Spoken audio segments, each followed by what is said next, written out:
నమస్తే, welcome to Leo news. ఆంధ్రప్రదేశ్లో ఎన్నికలు కూడా అమల్లో ఉన్నా కూడా వైసీపీ ఆగడాలు ఏమాత్రం ఆగడం లేదు. అయితే తాజాగా నారా లోకేష్ ఫోన్ను ట్యాప్ చేస్తున్నట్టు అలాగే హ్యాక్ చేస్తున్నట్లు కూడా యాపిల్ సంస్థ నుంచి ఆయనకు ఒక మెయిల్ అయితే వచ్చింది. మరి ఇప్పటికే మనం చాలాసార్లు చెప్పుకున్నాం, తెలంగాణలో లాగే ఆంధ్రప్రదేశ్లో కూడా ఫోన్ ట్యాపింగ్ జరుగుతుంది అని. మరి దానికి ఆధారం అయితే ఈరోజు దొరికింది. ఈ నేపథ్యంలో మరి టీడీపీకి సంబంధించినటువంటి కొంతమంది ఈసీకి ఫిర్యాదు చేశారు. మరి ముఖ్యంగా డీజీపీ ఎవరైతే ఉన్నారో రాజేంద్రనాథ్ రెడ్డి, అలాగే సిఎస్ ఆంజనేయులు, వీళ్ళు ముఖ్యంగా అధికార పార్టీకి కొమ్ము కాస్తున్నారు అని చెప్పి ఆయన ఆరోపణలు చేయడం జరిగింది. మరి ఈ నేపథ్యంలో ఈసీ ఎలాంటి చర్యలు తీసుకునే అవకాశం ఉంది, ఇలా ఫోన్ ట్యాపింగ్ చేయడాన్ని ఎలా చూడొచ్చు, ఈ వివరాలన్నీ తెలుసుకునే ప్రయత్నం చేద్దాం. మనతో ఉన్నారు senior political journalist doctor Durga Vadlavani గారు. నమస్కారం అండి. నమస్తే. సో దుర్గా గారు, మనం గత నెల రోజుల నుంచి చెప్పుకుంటూనే ఉన్నాం, తెలంగాణలో లాగే ఆంధ్రప్రదేశ్లో కూడా ఫోన్ ట్యాపింగ్ జరుగుతుంది.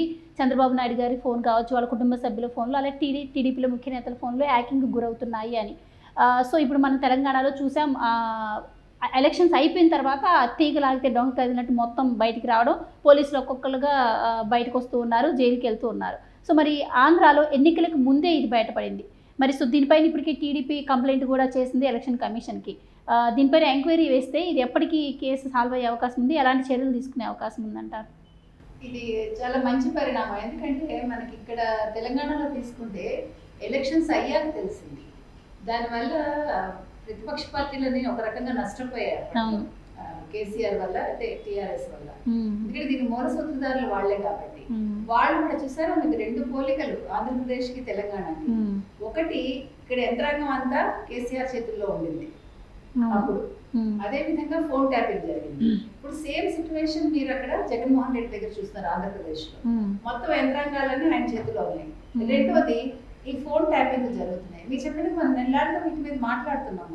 ఇప్పుడు ముఖ్యంగా చంద్రబాబు నాయుడు గారి ఫోన్లు కావచ్చు, వాళ్ళ కుటుంబ సభ్యుల ఫోన్లు కావచ్చు, లోకేష్ గారి ఫోన్లు కావచ్చు ట్యాప్ అవుతున్నాయని మనం చెప్తే, అసలు అధికార పక్షంలో ఉన్న జగన్మోహన్ రెడ్డి గారి ప్రభుత్వం ఏమీ పట్టించుకోవాలి, అంటే నిమ్మకు నీరెత్తినట్టు ఉన్నారు వాళ్ళు. కానీ ఈ రోజు యాపిల్ సంస్థ ఈ ఫోన్ ట్యాప్ అవుతోందని వాళ్ళకు మెయిల్ పెట్టడం అనేది నిజంగా చాలా మంచి పరిణామం అయింది. అంటే ఎలక్షన్స్ ముందే ఇది జరగటం వల్ల మనకి వీళ్ళు వెంటనే చర్యలు తీసుకోవడానికి అవకాశాలు ఉన్నాయి. అందుకే ఆయన వెంటనే రాజ్యసభ సభ్యుడు, మాజీ సభ్యుడు, ఆయన వెంటనే కనకమేళ్ళ రవీంద్రనాథ్ గారు వెళ్ళి కంప్లైంట్ చేశారు ఈసీకి. సో ఈసీ తొందరగా చర్యలు తీసుకుంటుందని మనం చెప్పుకోవచ్చు. అసలు ఫోన్ ట్యాపింగ్ అనేది ఎంత పెద్ద నేరం అనేది మనం మాట్లాడుకున్నాం. అసలు ఫోన్ ట్యాప్ చేయడం ఏంటి, చాలా తప్పు కదా అది. అందులో ఒక ప్రతిపక్ష నేతలది వాళ్ళు చేస్తున్నారంటే వాళ్ళు ఎన్నో మాట్లాడతారు, ఎన్నో మాట్లాడుకుంటారు. అంటే ఏంటి, జగన్మోహన్ రెడ్డి ప్రతి విషయంలోనూ ఓటమి భయంతో ఏం చేయాలో అన్ని చేస్తున్నాడు అనమాట. ఎంత క్రికెట్ గా ఆలోచిస్తున్నాడంటే ఆయన భయంతో చేస్తున్నాడు ఇవన్నీ. అంటే ఇంతకు ముందు కూడా చేశాడు.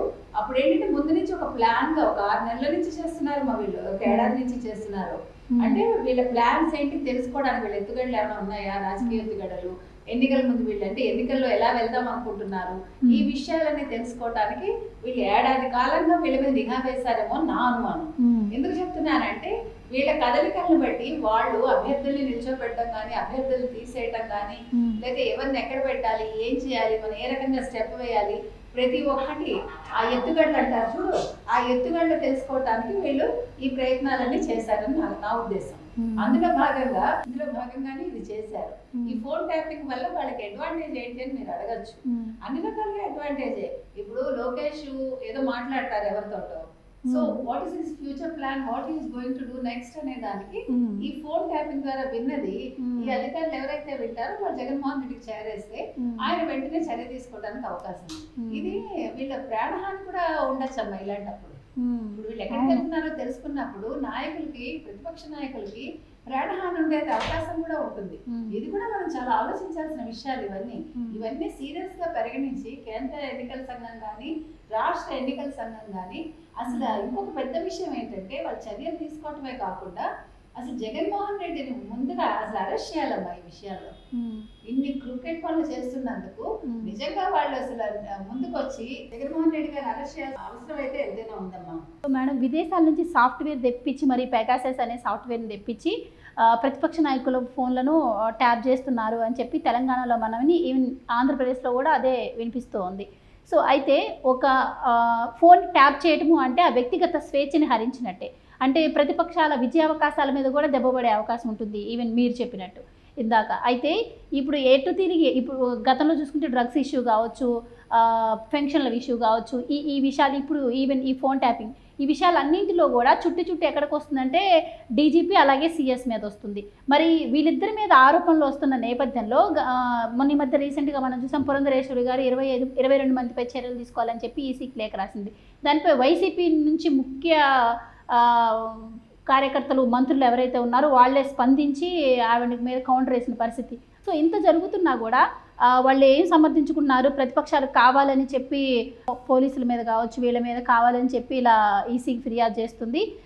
ఎన్డీఏ ఎక్కడైతే పోటీ చేస్తుందో అక్కడ ఆ ప్లేసెస్లో ఇలా అధికారులను బదిలీ చేయడం వాళ్ళకి ఎప్పటి నుంచో జరుగుతుంది, అది కామను అని చెప్పి వాళ్ళు చెప్తూ ఉన్నారు. మరి ఎటు తిరిగి డీజీపీ అలాగే సీఎస్ చుట్టూ ఈ వ్యవహారం తిరగడాన్ని ఎలా చూడొచ్చు అంటారు? ఇప్పటి వరకు వాళ్ళపై చర్యలు తీసుకోకపోవడాన్ని ఎలా చూడొచ్చు అంటారు? నిన్నను ఈయనెవరు రాష్ట్ర ఎన్నికల కమిషనరు ఆయన వెళ్ళి నిన్న, అంటే ఇప్పుడు ఎన్నికలు ఎక్కడెక్కడ ఏ రకంగా చేయాలి అక్కడ వెళ్ళి ఆ ప్రాంతాన్ని పరిశీలించినప్పుడు లైక్ ఒక విలేకరు అడిగాడు, మీరేంటి మరి వీళ్ళందరూ కంప్లైంట్ ఇచ్చారు కదా, మీరు ఏంటి చర్యలు తీసుకుంటారని అడిగినప్పుడు తప్పకుండా తీసుకుంటామని పరిశీలన ఉంది, మేము ప్రభుత్వాన్ని అడిగాము రిప్లై ఇవ్వమని. అంటే ఇప్పుడు 22 మంది మీద కంప్లైంట్ ఇచ్చారు కదా కేంద్ర ఎన్నికల సంఘానికి, వాళ్ళు మళ్ళీ ఇక్కడ అడిగారు, రాష్ట్ర ప్రభుత్వాన్ని కోరారు అనమాట, వాళ్ళకి పంపించి మీరు దీన్ని సమాధానం ఏం చెప్తారు, ఇందులో ఉండే నిజాలు ఏంటి, అసలు నిజంగా వాళ్ళు ఏం తప్పు చేశారు ఆ వివరాలన్నీ పంపించమని అడిగారు కౌంటర్ దాకా అనమాట. సో దానికి వాళ్ళు పంపిస్తారని పరిశీలనలో ఉంది అని చెప్పాడు ఆయన. అంటే మూవ్ అయిందని అర్థం, అంటే కదలికి వచ్చింది ఇక్కడ. ఇంకొకటి ఏంటంటే మీరు చెప్పినట్టుగా సిఎస్ డీజీపీ వీళ్ళిద్దరిని ముందు ట్రాన్స్ఫర్ చేస్తే గానీ రాష్ట్రం బాగుపడదు, ఎన్నికలు సజావుగా జరగవు. ఇప్పుడు మొత్తం మనం మొత్తుకుంటున్నదంతా ఇదే, రాజకీయం మొత్తం వాళ్ళిద్దరు చుట్టూ తిరుగుతుంది. అందుకని వీళ్ళిద్దరిని మార్చాల్సిన అవసరం ఎంతైనా ఉంది. ఇంకొకటి మీరు అన్నారు వ్యక్తిగత స్వేచ్ఛను హరించడం అని, అది చాలా అవును, 100% కరెక్ట్ అండి. ఎందుకంటే ఎవరి వ్యక్తిగత స్వేచ్ఛను ఎవరు హరించకూడదు, మనం గతంలో కూడా చెప్పుకున్నాము. ఒక ఫోన్ అనేది మనం పక్కవాడికి వినడమే తప్పు, అలాంటిది ఒక ప్రతిపక్ష నేతలది వాళ్ళు ఆ రకంగా విని వాళ్ళ వ్యూహాలు తెలుసుకుని, అంటే ఎంత కుటిల నీతి అది, ఎంత కుటిల బుద్ధి అది. ఇంకొకటి ఏంటంటే అసలు ఇప్పుడు వాళ్ళు ఏదో మాట్లాడుకుంటారు, నువ్వు గెలిచేవాడు అయితే నువ్వు మడమ తెప్పను, నేను ఏదో చాలా గొప్పవాడిని అంటావు కదా, మాట తప్పనని. మరి ఇదేంటిది, మడమ తిప్పని వాడు చేసే పని ఇది, నీచమైన పని ఇది. కాబట్టి ఆ జగన్మోహన్ రెడ్డి ఇలాంటివి ఆలోచించారు, నువ్వు నెగ్గాలనుకుంటే నువ్వు అభివృద్ధి చేసి నెగ్గు, అభివృద్ధి చేసింది చూపించు, మాట్లాడు. అదేది లేకుండా దండాలు పెట్టుకుంటూ బస్సులు అలా వెళ్ళిపోతూ ఉంటే జనాలే ఓటు ఎందుకు వేస్తారు నీకు? కాబట్టి ఇవన్నీ కూడా చాలా ఖండించాల్సిన అంశాలు. దీని మీద కేంద్ర ఎన్నికల సంఘం వెంటనే చర్య తీసుకుని రాష్ట్ర ప్రభుత్వం మీద కూడా చర్య తీసుకోవాలని మనం కోరుకుందాం. Right, thank you so much.